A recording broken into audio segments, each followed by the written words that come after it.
All right, Coach David Dean, midweek press conference for Week 8 ahead of the Mississippi College game, and he'll start off with some comments and then open up for questions. Well, back on the road again. Hopefully we're going to have a better outcome than we've had the last two times on the road. We didn't come away with the outcome that we wanted, so hopefully we'll change that around. We're excited. This has been a long week. We want to get back out on the field, have an opportunity to redeem from last week, and know that this is going to be a very difficult test for us. It's a long road trip. It's a game that now we got our backs against the wall, and if we want to get where we need to be and where we want to be, we have to go out and play very well and win in Clinton, Mississippi. Coach, Mississippi College has struggled to get their passing game going this year with just 9 interceptions and 4 touchdowns. How do you expect your defense to respond after giving up 380 passing yards to West Alabama? Well, I'm sure that they've heard that quite a bit this week of what they gave up, and I think they're going to go out and accept the challenge. It hurt us when we lost Zed in the game in the second quarter when he turned his ankle. We're hoping that we're going to have him back. We need his leadership back there in the secondary. I think that was a big key in that game, losing him. But I think our guys are going to be up for the challenge. They can throw the ball well at times, and they've got some guys that are dangerous. They just haven't completed and executed on a consistent basis, and that's our job, is to go out Saturday and make sure that they do the same thing, that they're inconsistent in their passing game, and again force them to try to become more one-dimensional. Coach, last week versus West Alabama, only 3 points in the second half offensively for you guys after a first half where you score four touchdowns on 4 consecutive drives. Was it a particular adjustment they made defensively, or was it just a matter of not moving the ball, being able to move the ball downfield? Well, they're a very good defense, number one, and I'll give them credit. They did do a good job. They played much better. I'm talking about West Alabama playing much better in the second half, but we hurt ourselves quite a bit. We had a third down situation, 3rd and 5, and we don't finish off a route, and the ball's thrown perfectly, and we don't finish off the route. We had another situation where we've got a first down, and our tight end makes a great block.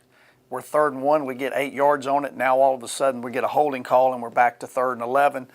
And I think a lot of times in the third, and especially early in the fourth quarter, we were 3rd and long a good bit from penalties and situations where we didn't have the perfect snap. We lost the snap. I think a lot of it had to do with our execution that we went through from the middle of the third quarter till early in the fourth quarter, and that had a lot to do with us not performing. We hit a big pass at the end of the game, not at the end of the game, but midway through the fourth quarter, which could have put the game away, and they ruled us out of bounds. And there was just a lot of things that went on at that time that we became very frustrated and began to press a little bit, I think, from a coaching staff and from players on the field. And when we did that, we didn't execute the way that we needed to. And, we just got to control our emotions a little bit better. We had been overcoming third downs early in the first half, and what we did not do in the second half was overcome those third downs. Coach, after another loss last week, how have you expressed to your players to stay focused and try to make a push for the playoffs? Well, the one thing that we did on Sunday when we came in as a team is, I addressed all the issues that took place and why we didn't finish the proper way. And, I said, if we want to get to where we want to go, we've got to win these last 4 games, and it starts this Saturday against Mississippi College. We can't dwell on what happened yesterday. We have to put that past us and get where we need to be, and that's preparing for Mississippi College. So, I think our guys yesterday, we had a very good practice. I was proud to see that. I was worried about us going out and feeling sorry for ourselves for what happened and putting us behind the 8 ball, so to speak, as far as our season is concerned and making the playoffs. But I thought our players responded very well. I thought we had a very good Tuesday practice. Hopefully we're going to have another good practice today leading up to this Saturday. But, I can't say enough about these kids. They're resilient. They know what lies ahead. They know what they've got to do. And hopefully we're going to step up and accept the challenge. And if Tuesday's any indication, I think we'll be able to do that. Coach, Mississippi College has obviously struggled through these first 7 weeks. What stands out about them that you see could present problems for you guys this Saturday? Well, they're a young football team, and they're going to get experience through the season. Well, this will be their 8th game and 8th game of experience. I have made that road trip from Valdosta to Clinton, Mississippi. It's not easy, and that's what they did last week. They took that and played a night game, and that's very difficult. They're going to be at home. This is their homecoming, so they'll be excited about us coming in. They have an opportunity to spoil a season.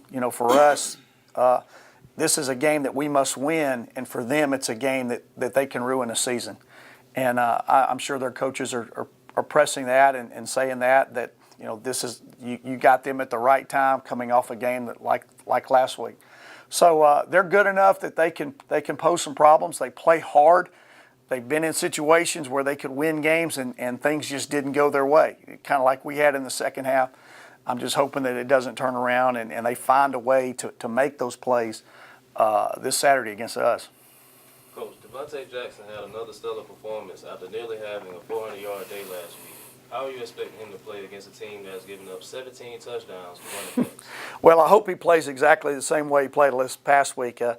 You can see Devontae getting better and better each week, and with Travis going out, obviously a bigger load has been put upon him, and he's accepted that challenge. He played behind an offensive line basically that had 3 new starters. Both of our tackles were out, and we moved a guard to tackle, so we started another guard. So we had 3 basically new position guys up front up there, and they did an outstanding job. I can't say enough of how well our offensive line played against a very good defensive line. And he had a lot to do with that. He found the right holes. He was very patient in some things that he was doing. But when he did get into the secondary, he made a lot of people miss. He was a very physical runner. He threw a lot of guys down, had good stiff arms, made nice moves in the secondary. I think he's gaining confidence. I think he is a guy that realizes that we're going to put a big load on him, and we go as he goes. And he's accepted that challenge, and he practices that way. And you could see it before the game. He had a focus about him that he was going to make some plays and he was going to put us in a situation that we could win, and he did that. And we're going to need that for the rest of the way from him. Coach, UWG has made it a habit of outscoring their opponents in the first quarter by a total of 69-20. Do you hope to get the chance to play some younger players this week if you are able to jump out to a big lead? Well, you always want to play everybody that you dress, and we've been able to do that a good bit. Even last week, we played a lot of guys in the game, but we're sitting in a situation. It's a conference game on the road, so you can only bring 60 guys. So we're not going to have a lot of depth that we can take on the road. So if we are fortunate enough to get a lead, I think it's going to be guys that have already played in the game. It's not like when we were dressing 80 guys at home and when we played Albany State and Fort Valley and Miles and even North Alabama to that extent, to where we had a good lead and we felt comfortable enough to put in some of those guys to get experience. But I think that was one of the reasons why we played so well the other day. We had Jordan Ballard, who started at right tackle for us as a true freshman. And the reason he played so well is because he got that experience in the first 4 or 5 games. So anytime we can have an opportunity to put those guys and feel comfortable enough from their preparation during the week to put them in the games, we're going to do that. Coach, a couple of the guys you had injury lost last week. How are they now? What's their prognosis for Saturday?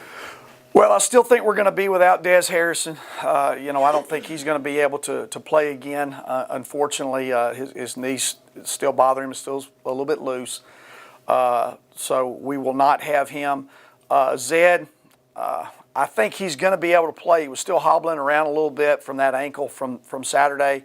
But he did push through practice yesterday. So I feel like through the week he'll be able to get out there and go. Other than that, Travis is out. He's not going to play again. So, again, big load goes on to Devontae. But other than that, it's a normal deal. It's bumps and bruises. It's guys that have sore shoulders, that have sore ankles, fingers, all those type things. So we're just pushing through. We're in a time frame of the schedule that we really need an off week. We need a week that we can recoup, but we're not afforded that luxury. We play 11 straight weeks in this season. And that's the cards that we're dealt, and that's what we're going to have to do. So from a standpoint of the coaching staff, we're adjusting practices to allow our guys to have an opportunity to regroup and not have those soreness go into Saturday. So we're having to change practice a little bit, but our guys are doing a great job in their preparation. But I think right now just Travis and Dez are probably going to be the only two that we'll end up not having it again this Saturday. And then obviously Christian Ramirez, our punter, he's probably out for the season when he got hurt against North Alabama.